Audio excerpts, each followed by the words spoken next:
Okay, so let's have a quick chat about rear end shunts. It's the most common accident that instructors have, but particularly PDIs.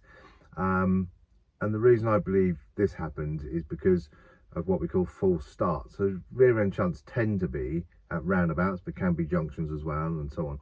So I'll give you an example. I had 5 rear end shunts in a row when I was quite new to the job, literally every day at the same time. And it turns out that I was basically being reactive rather than proactive.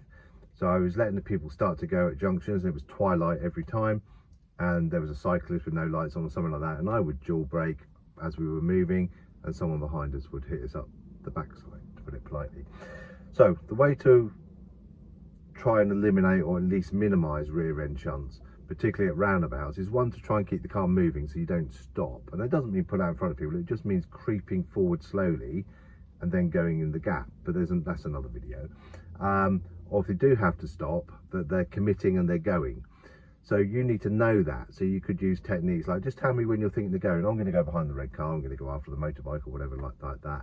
And then you can be proactive and say, oh, let's just wait, what about the motorbike behind the red car? Oh yeah, I didn't see that. And we're not saying we're doing this all the time, but particularly at the early stages, you need to know what they're thinking, because if you don't know what they're thinking, then you can't jump in, and you don't want to jump in once they're halfway out and you have to stop them, for example, whether that be physically or not. And the other way that they do a full start is by stalling if you're doing manual. And a nice tip there is, if they stall, just go straight for the brake, because then that's a nice bright light to the rear and the person behind knows you're not going anywhere.